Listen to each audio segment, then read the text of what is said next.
Assalamu alaikum wa rahmatullahi wa barakatuh. Bandiraɓe on kofnama on gelanama hayruji ɗuɗɗi ɗi duniya be alahira laati ɗi hayruji Allah hawtu nder sare aljanna bano hawten ha duniya ɗo. Hande won warti be vidéowol kesol mo moɗon biyeteɗo Abdoulkadir Aboubacar o waddani on vidéowol kesol ha chaine meɗen je Fasaha TV ɗo. Vidéo dow ko larani graphic designer. Ɓe graphic designer ha ɓawo to ngejjitay en kollino application ji tati. En kollino photo editor, en kolli background eraser, en kolli pixel lab. En kolli kugal photo editor, en kolli kugal background eraser, en puɗɗino hollugo kugal pixel lab. Ngam ɗo pixel lab kala kugal meɗen pat dillata jotta. Background eraser ne a ittirta kala ko woni ɓawo photo maɗa pat a itta ko woni ɓawo photo maɗa. E non photo editor ma a ittan kala ko woni ɓawo maɗa. E bo a montan photo maɗa ma be photo editor. Photo editor mari wodi nafuda sosai. En gara video en kolla photo editor kanyuma ne hutinirta bandiraɓe non montirta photoji moɗon be photo editor. Amma hande be pixel lab en kuwata bandiraɓe. Pixel lab en kollan ne en montirta logo je group ko bo je profil WhatsApp maɗa ko bo je Facebook maɗa ko je Instagram maɗa. An kam de nda ɗum ɗo ngam majum en kollan ne montirta logo amma je group WhatsApp on. En andi kugal man ngal lawngal seɗɗa ngal teddungal seɗɗa surtout en heɓi occasion banni wari monta photo banni tum ɗo monta en hosa en waɗa vidéo. Ngam majum en nasta en ndara vidéo majum diga fuɗɗam ha ragare. Laatiɗo keso ha chaine Fasaha TV ko bo laatiɗo ɗon no wondi me meɗo ɗon lara vidéo meɗen amma o yejjiti o abonnay ha chaine meɗen Fasaha TV to nda wakkati ɗon miɗo accana wakkati seɗɗa useni ha vidéo ji aɗa lara ɗum a yiyan ha sera maɗa ɗo waɗi s abonné mana ɗo waɗi subscribe hoccu bandam useni bano min miɗo walliton mi waɗano vidéo ɗo bandiraɓe mi walliton mi waɗano vidéo ɗum ko larani téléphone android mi ekkitinama kujeji da dama to min bo useni bandam tata sala vidéo ɗo laaro vidéo ɗo ha timmani bandam an bo a hosa abonné ha chaine meɗen ɗo kam bandiraɓe useni. Nda photo je hollata en montata bana majum ɗo ha sera am ɗo mi tammi on ɗon giya logo majum.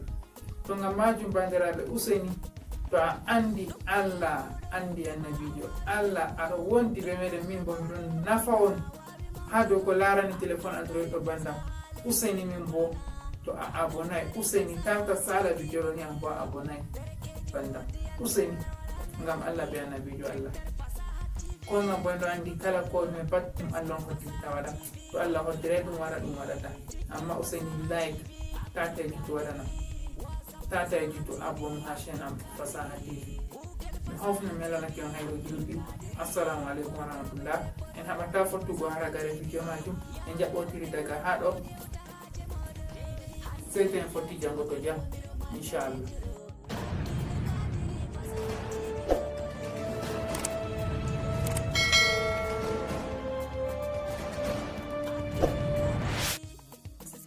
Bandiraɓe assalamu aleykum wa rahmatullahi wa barakatuh. On kofnama on gelanama hayruji ɗuɗɗi ɗi duniya be alahira. Moɗon biyeteɗo Abdoulkadir Aboubacar inchallah en warti be vidéo to ko larani graphic designer manan en montirta photoji meɗen inchallah. Amma hande na photo en kollata en montata en kollan ne gaɗirta logo amma je group ko bo je profil maɗa. Amma min je group on mi yiɗi mi waɗa jotta kanjum mi yiɗi mi holla on waɗa vidéo majum banni. Bandiraɓe to alatake a keso a abonay ha chaine meɗen Fasaha TV miɗo tore useni a habda a abona ha chaine majum je Fasaha TV. Wawata a aboni a partage ona sobiraɓe maɗa vidéo ɗo wawata a partage ni to ɓiɗana vidéo meɗen ɗo man ɗon like ngam wondugo ben so ƴama ƴami moɗon hedi les commentaire en nasta nder vidéo majum bana ni. To en nasti nder vidéo en wara en tefa application meɗen Pixel Lab to en ngejjitami holli non ittirta background photo ha video meɗen je artino. Ta nasti ha pixel lab banni waddante bana yiyata ɗo sai wara efasa bindi ɗo. Yauwa ta efasa bindi ɗo sai wara iya ha pixel haɗɗo sai wara hoja ha shop haɗɗo ha jemmemi ɗo. Ta hosi shop man sai wara iya ɗo. Ta ɗo sai wara hoja ɗo. Ta hoji ɗo sai jippo les a wara nanga ɗo wara ni. Allora jippo les be hakkilo wara nanga ɗo bo afwan en loro ɗo bo en acco ɗum banni majum. Amma woni na ɗo majum ni tan. Yauwa ta maunini ɗo sai a wara nasta haɗo position a wara jeɗina ɗo wona chaka chak. Nda ɗo nangi joɗake chaka chak. Ta sai ɗi men lutti en chanja couleur ɗo majum en gaɗa couleur fere.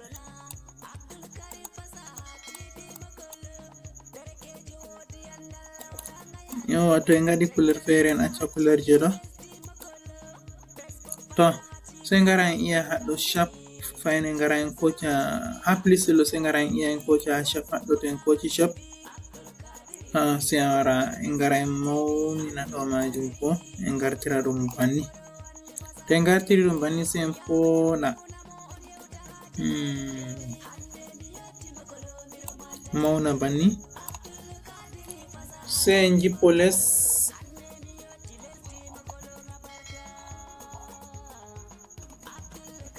en ngara en kowana ɗum couleur kañum ma. En koca couleur je ɗo waɗi.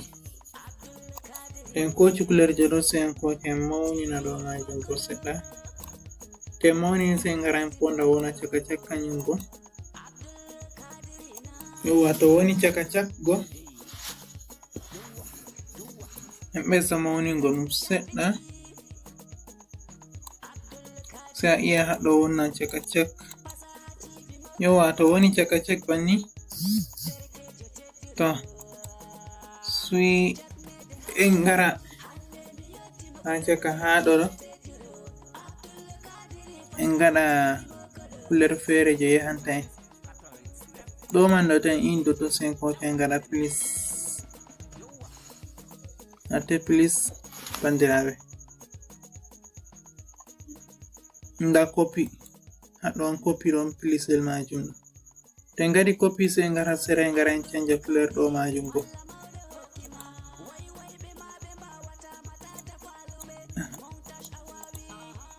To en chanji couleur je ɗon sai en acca banni en koca en foɗa ni.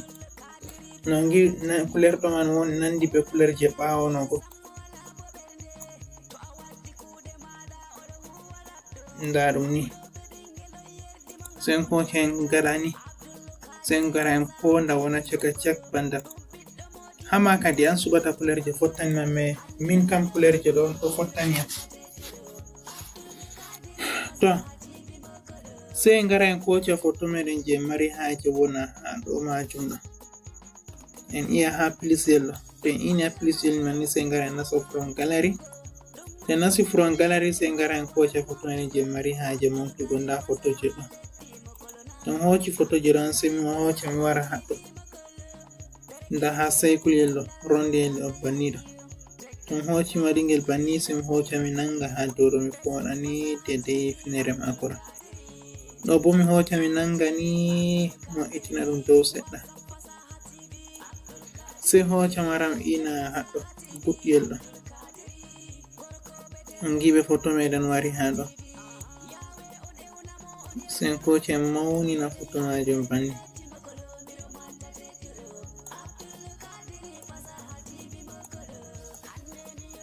Yauwa bandiraɓe to en maunini photo man banni sai ngara en fonda wona haɗɗo ɗo kalkal be ɗo ɗo warta ɓurtindiraki. Nangi gol joɗake kalkal na bandiraɓe. Sai en ngara en koca en iya haɗɗo ɗo sharp. To en koci sharp sai en ngara en gaɗa cycle yel ɗo. To en gaɗi ngel kangel je ron yel ɗo sai en koca en usta en maɓɓa ɗo ɗo 0 sai en ngara en koca ɗo bo en maunina en gaɗa seɗɗa ni. Yauwa ni man ɗo daidai sai en ngara en gaɗa good. En tefa couleur en chanjana ɗo man couleur. To te ngari en nasti ha couleur en kuɓɓa ɗo, to en kuɓɓi ɗo man ɗo ɗaɓɓita couleur feere ni an nda couleur je ɗo woɗani am, sai mi hoca mi waɗa ni.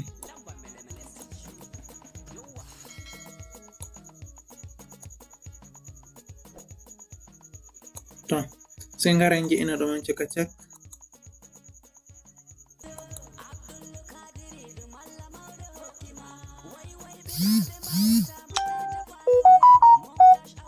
Usta ɗo wona fonda wana caka cak ni an kam.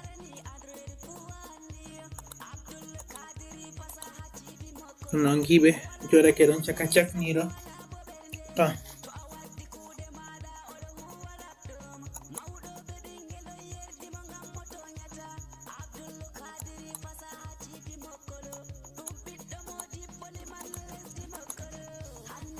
dani on ɗon caka cak kase. Non giɓe joɗake ɗon caka cak. To sai ngara en koca en nasta haɗo. To en nasti haɗo sai ngara en kubla kon en kubla ngam huɗugo tata hokka en masala. Sai a wara a nasta ha pellel windugo bandiraɓe ha aji a yiyata ɗo. To a nasti ha aman a wara a nasta ha please je aman je ɗo ɗo. To a nasti ha ton sai a wara a nasta pellel windugo inde banni bandiraɓe. Ami winda ko fottani.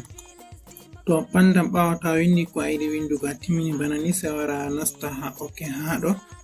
To a nasti ha ok haɗo sai a wara a hoca bindana foɗa ɗi ngara haɗo daidai ni bana a yiyata ɗo. To a fori ɗi ngari haɗo on ɗo sai a wara ha seragal ɗo. To a wari ha seragal ɗo man ɗo sai a hoca a waɗana bindi majum font daidai je fottante. Mi waɗana bindi am font je ɗo. To sai mi hoca mi iya ɗo. To mi iyi ɗo sai mi wara mi iya ɗo bo. Nangi bindi am ɗi lori seɗɗa. Sai mi hoca mi iya ɗo bo heɓa bindi am mi wallina ɗi. An bo daidai no a yiɗi a watta. To to a waɗi banni man ɗo shikenan. To woni ko a ɓesdata a ɓesda. An ɓesda windugo goɗɗum feere ha les haɗɗo. Hoca waɗa text haɗo bo mi winda daidai ko fottanta yam. Ɓawo to a timmini windugo ko fottante sai wara iya ok haɗo. To a yi ok sai a hoca a foɗa ɗi kanje ɗum jippo ɗi ngara ha les haɗo. To ɗi ngari ha les haɗo sai a hoca a famɗitina ɗi banni. Yo to a yiɗi bo a accan ɗi ɗon moni an kanje waɗi a wura ɗi. En ngara en canjana ɗi couleur kanji ɗo. En ɗaɓɓita couleur feere ni je foti wangan hatton.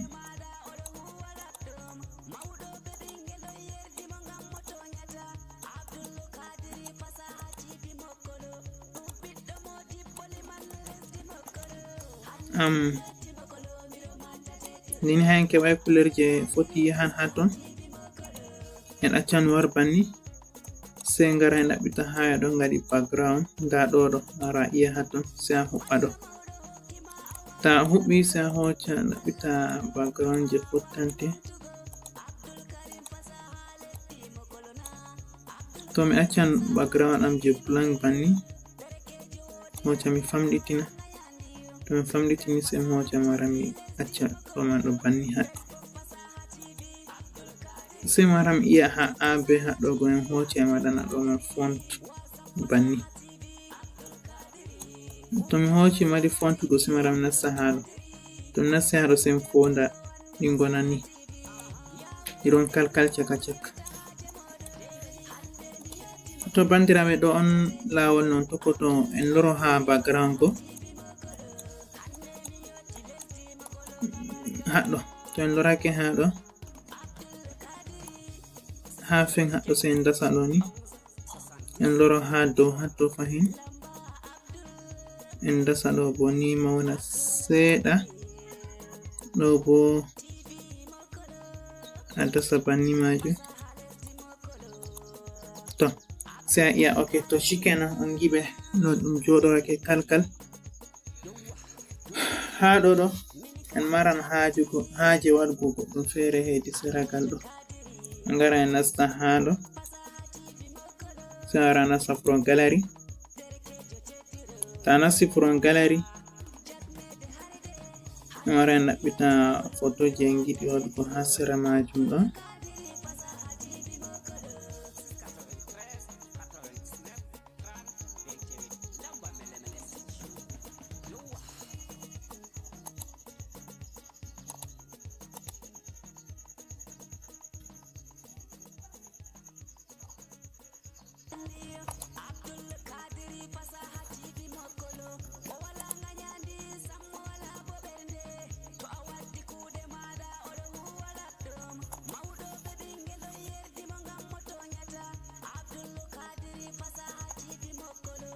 Ko bandiraɓe en accan ɗon banni majum man mana waɗi, amma da to en keɓi no en gaɗi ko en gatta haɗo man ɗo boɗɗum no sosai. En nasta ha place haɗo, to en nasti sai en koca photoji en giɗi watugo ha sera man. Da en koci photowol ngol ɗo, sai wara ina haɗo bano en inno ha premier go, sai ngol joɗi to ngol onan ni bano on giyata ɗo, sai on ngara on ina ha flashel haɗo.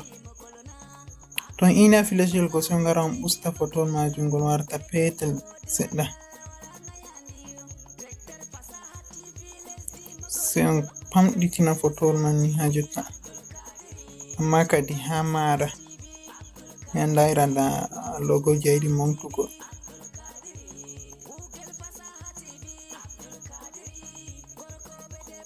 To ndam jeyni photowol majum haɗo, sim hoca maran fodangol ngol wona caka cak hedi dow, sim hoca maran waɗangol copy. Nda haɗo copy, to en ngari ngol copy sai en koca en nanga ngol ni, to en nangi ngol en gaddi haɗo sai ina haɗo, sai koca en ina haɗo ngol waylito banni. To ngol woni haɗo go sai ngara en iya haɗo, to en ini haɗo sai en fonda ngol caka cak hedi ɗo.